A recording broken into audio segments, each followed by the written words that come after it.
Orang soleh terdahulu yang jadi wali-wali Allah itu ada satu kalimat begini. Ma fil aba fi abna. Ma fil aba fi abna. Wasir lam yatahawali. Sirul aba fil abna. Rahasia kewalian seorang wali itu enggak akan pindah kepada yang lain. Jadi murid jangan kurang ajar. Jangan ada murid yang ngomong kewaliannya Pak Yai pindah ke saya. Ini murid kurang ajar. Ini murid yang gagal jadi murid. Tidak ada wali memindahkan kewaliannya kepada muridnya, enggak ada. Murid dikasih makom sendiri, iya. Dimintakan sama gurunya pangkat, iya. Tapi kalau pangkat kewalian seorang wali enggak akan pindah kemana-mana. Pindahnya ke anaknya. Wasir lam yatahawwali. Enggak mungkin pindah sama orang lain. Pasti akan pindah ke anaknya. Kalau anaknya 10 dibagi itu, 10 itu. Masing-masing dapat rahasia kewalian sendiri. Sampai nanti kalau anak-anaknya itu meninggal semua tinggal satu, maka rahasia kewalian dari saudara-saudaranya akan ngumpul pada yang satu ini. Akan ngumpul pada yang satu ini. Begitu kata orang-orang soleh. Lam yatahawali, enggak akan pindah kemana-mana. Maka diceritakan dulu ketika Syekh Abu Bakar bin Salim. Ya, Syekh Abu Bakar bin Salim ini kakeknya Habib Umar bin Hafid. Semoga Allah panjangkan umurnya dalam segala kebaikan, kenikmatan, ketaatan, keridhaan, dan kita dapat barokah ilmunya dan barokah kewaliannya. Amin Allahumma amin. Itu Syekh Abu Bakar bin Salim ketika meninggal dunia rahimahullah, anak-anaknya itu semua wali. Anak-anaknya semua wali. Nah, terus di antara anak ini pada nanya, yang gantikan tugas ayah siapa? Karena ada yang bertugas gantikan ayahnya terima tamu, ya, ngurusin bagian doa, bagian nolak bala. Loh, ya wali itu kan tugasnya nolak bala dan terima bala. Oh enak betul tugasnya ya, nolak bala dan terima bala. Wali-wali Allah Ta'ala. Maka nanya anak-anak ini, tidak ada yang kemudian kok berkelahi, nggak ada yang saling iri dengki, nggak ada. Semua ini rapat anak-anak wali ini datangi ibunya. Ibunya juga waliyah, wali perempuan. Nanya sama ibunya, Bu, di antara anak-anak ibu ini siapa yang gantikan ayah? Maka ibunya jawab, kalian semua berangkat ke atas gunung. Ya ibadah di sana sampai nanti Allah tunjukkan karomah zahirah. Berangkat ke atas gunung semua anak-anak ini ibadah. Ibadah untuk pengen tahu siapa yang menjadi pengganti ayahnya. Karena ayahnya tidak ngasih wasiat. Ya, yang gantikan ini enggak. Makanya hasilnya hasil rapat musyawarah. Masih ada ibunya waliyah. Ya nanya sama ibunya, bagusnya bagaimana?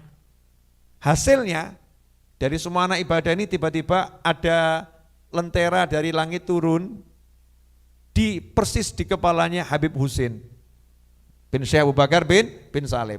Yang lain noleh langsung ngomong, Kak, kamu yang jadi penerus Bapak, kami siap tunduk pada perintahmu, kami siap untuk mengikuti apa petunjukmu, seia sekata dengan kakaknya.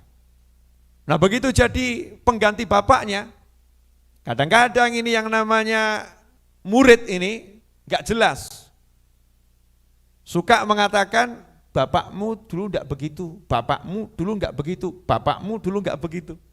Ini ada orang ngomong kepada Habib Husin bin Syekh Abu Bakar bin Salim, kalau ayahmu dulu begini, ayahmu dulu begini. Maka Habib Husin bin Syekh Abu Bakar bin Salim mengatakan, kalau kamu cari ayah saya, kuburannya di sana. Kalau cari saya, di sini saya. Artinya beliau sudah sama dengan ayahnya. Ini eraku, ini zamanku. Jadi kalau mau ya sama saya modelnya seperti ini, udah makomnya bapaknya. Nah murid itu harus bisa menempatkan diri. Kalau emang cinta sama gurunya, siapa yang meneruskan gurunya ya ditaati. Meskipun caranya mungkin enggak sama dengan gurunya. Kenapa? Zamannya berbeda. Kondisi zamannya yang dihadapi juga tidak sama. Tapi yang namanya leluhur gak pernah meninggalkan anak keturunannya.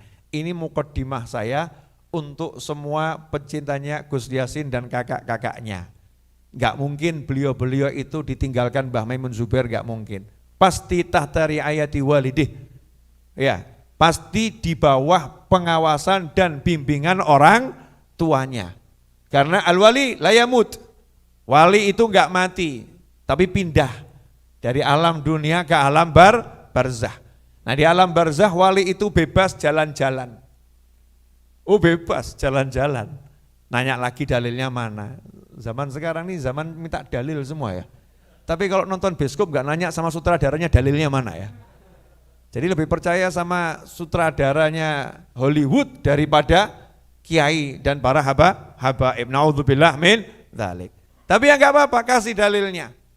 Dalilnya adalah Isra Mi'raj itu sendiri.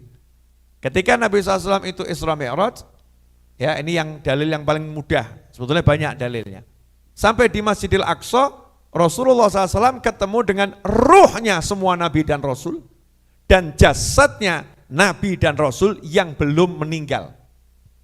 Kalau Nabi Isa kan belum meninggal, berarti ya ketemu dengan jasad dan ruhnya, bukan hanya dengan ruhnya. Tapi yang lain ketemu ruhnya. Pertanyaannya ruhnya di mana kok bisa kumpul di Masjidil Aqsa? Ruhnya ada di alam barzah.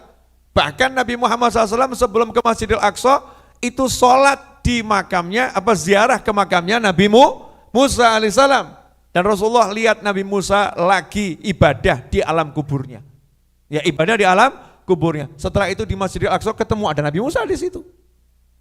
Ini menunjukkan kalau para anbiya al-mursalin ruhnya bebas bergerak kemana-mana. Kenapa? Amalnya besar. Jadi modalnya untuk pergi juga bebas. Nah, terus bagaimana dengan wali? Ulama umati ka anbiya bani Israel. Al ulama warathatul anbiya. Ulama umatku seperti nabi-nabi bani Israel. Dan ulama itu pewaris para nabi. Jadi kalau Nabi punya mukjizah, ulama punya karamah. Nah, ikhwani rahimakumullah.